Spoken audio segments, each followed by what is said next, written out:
So may mga tao guys na alam mo namang mali yung kinakampihan nila. Di ko alam kung ano makukuha nila doon sa pagkampi.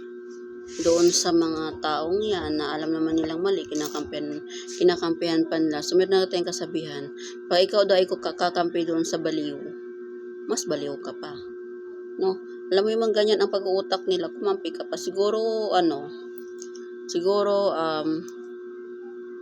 kaya kumampi yung mga yan kasi siguro may utang. Malaki siguro ang utang, di pa nababayaran, no? Kaya ganyan. At alam naman nilang mali, sige, kakampihan. Meron yung mga tao, mga chismosa, no? Mga chismosa, sabagay. Kahit naman sa ang lugar, talagang merong ganyan mga klaseng tao. Talagang mawawala yung mga ganyan mga chismosa, mga babae at lalaki. Mas grabe pa nga ang lalaki pag mag-chismoso diba? Dati pa naman talaga guys, ang isyong yung word na chismosa.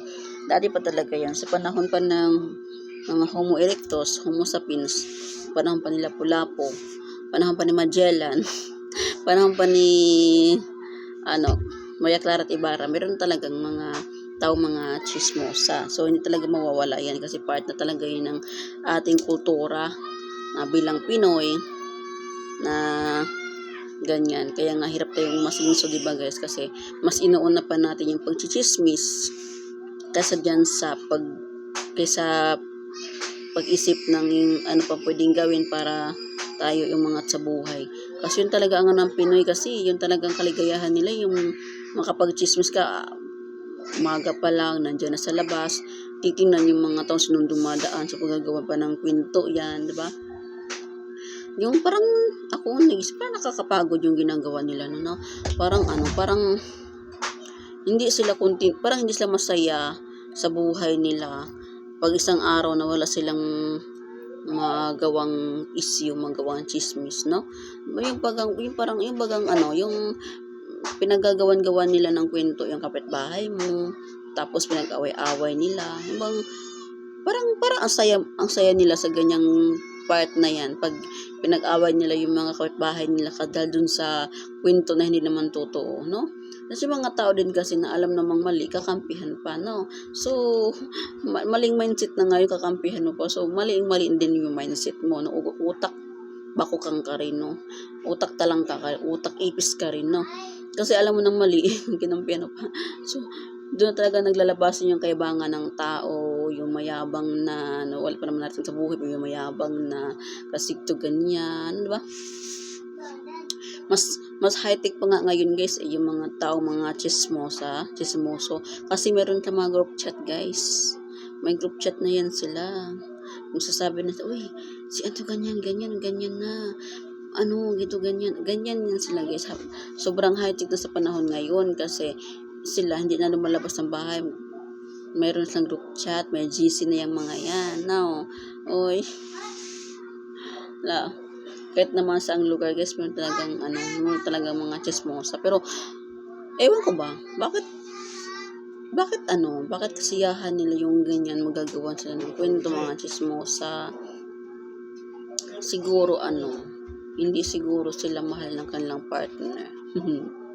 Siguro hindi pinapakain ng maayos. Pakainin nyo naman guys, ha? Kayo papakain din kayo, magluto kayo ng masarap na pagkain. Pakain nyo sa partner nyo, no? Alagaan yung partner nyo, i-baby nyo, kasi kulang yan sa aruga, kulang sa pagmamahal guys. Yung kanyang klaseng tao kasi, kulang yan sa pagmamahal, kulang sa pag-aalaga. Pagmamahal talaga guys, even sa kailang sarili, wala silang ganun, kulang sa pagmamahal. kulang kasi nga ayun nga, mas gumawa sila ng kwento ng pwede rin makasira sa kanila kasi nga 'di ba magigilty rin sila kasi nag-aaway nga yung mga tao dahil sa kanila, no? So kulang sila ng pagmamahal, self-love baga, ayun ang kailangan din nila. Attention, maraming kulang sa buhay nila kaya gumagawa sila ng ganyan mga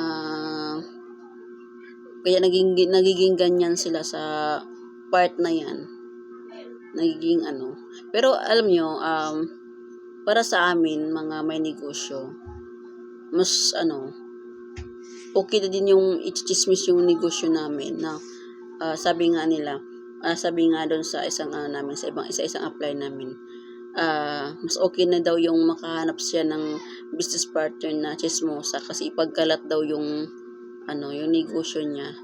Sana nga gano'n, no, ang mindset na ibang chismosa na ipagkalat walang ibang ipagkalat kundi negosyo. Paano kung ipagkalat niya yung ibang istorya na hindi naman totoo, di ba? Basta lang masiraan ka, basta lang magawan ka ng kwento dyan sa lugar mo, gagawa't gagawa yan ng kwento na hindi naman totoo. Ay, wala eh. Kung ano nung kaligayahan nila yan, guys. Pero, dumating din talaga sa point na hindi na maganda yung kanilang ginagawa. Lalo na dun sa mga tao na ang iingay, yung mga walang delikado sa sarili baga, yung hindi nila iniisip yung mga kapitbahay nila na may nagpapahinga din. Wala namang problema kung mag-iingay sila basta nandun ka mismo sa tapat ng bahay mo, no? Hindi yung doon ka mag-iingay doon sa ibang tapat ng bahay. Hindi naman pangit yon kasi ang tawag doon trespassing ka na. So, kung nandun ka mag-ingay sa tapat ng bahay mo, okay lang yon kasi nga nandun ka sa tapat ng bahay mo. O, mo yun, property mo yun. Pero kung nandun ka nag-iingay sa ibang bahay, sa ibang tapat ng bahay, sa labas ng bahay na hindi naman sa'yo. So, pangit pakinggan yun, guys, ha. Sana magkaroon naman tayo ng delikado sa sarili natin, no, na may mga tao din na nagpapahinga na ayaw nila makarinig ng ganyan klaseng ingay, no. Pero, meron talaga mga taong ganyan. Di talaga mawawala yan sa buhay ng kahit saan ka pa tumira. Meron talaga, siguro mga kamag-anak siguro yung mga yan, dati pa naman talaga merong mga chismosa, sa panahon pa ni Homo sapiens, Homo erectus, panahon pa ng mga sinaunang mga tao, meron talagang ganon ng mga chismosa sa buhay. Sana ang nila, no, sana ang nasa isip sana nila, no, na nung instead na mag-chismis sila, instead na maggawa sila ng kwento dyan na pwedeng kapanira ng tao, pwede nilang ikasira sa buhay nila, sana sa bahay na lang sila maglilinis na lang, alagaan na lang mister nila, alagaan ng mga anak nila, ganun, magkuskus na lang sa CR nyo, kung malinis na buong bahay nyo, di pumunta ka ng bubong, magwalis ka. Yung parang may magawa ka lang isang araw, hindi yung nandun buong mukha mo, nandun sa labas ng bahay, nandun sa ibang bahay, nakipag-chismis, pumunta pa ng ibang ibayo para makipag-chismis. Kasi, sarili nyo din kasi ang ginagawa nyo ng pangit na Siyempre, madadamay din kayo, guys. Sino nagkikwento, madadamay din kayo niyan. No. Ang pangit din kasi noon, guys. Sana naman lang magkaroon tayo ng delikadis sa sarili natin sa mga babae dyan na ganyan ang pagkukugali. So, kung chismosa ka, wala akong pakialam kung matamaan ka dito, ha. Wala akong binanggit na pangalan, no. So, wag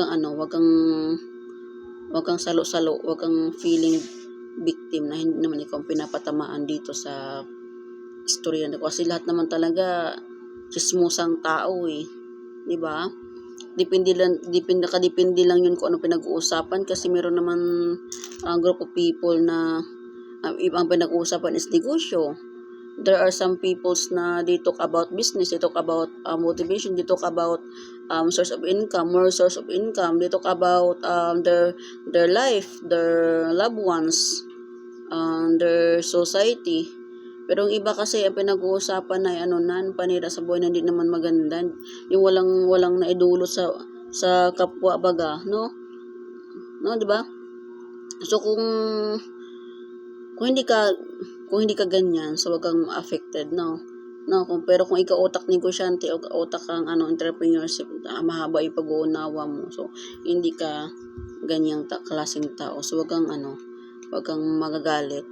Pero sinasabi ko sa inyo, guys, sa lugar namin, maraming ganyang klaseng tao. Yung mga chismosa, mayabang, naninira ng kahit sa loob ka ng bahay, i-chismisan ka, hindi ka nang kipagkwento sa iba, gagawan ka ng istorya, nung ganun, panira, yung mga panira nila. Pero yung mga taong ganyan, guys, believe me, hindi yan magtatagumpay, hindi yan bibigyan ng Ama ng blessings pa, kasi nga, yun nga, naninira sila.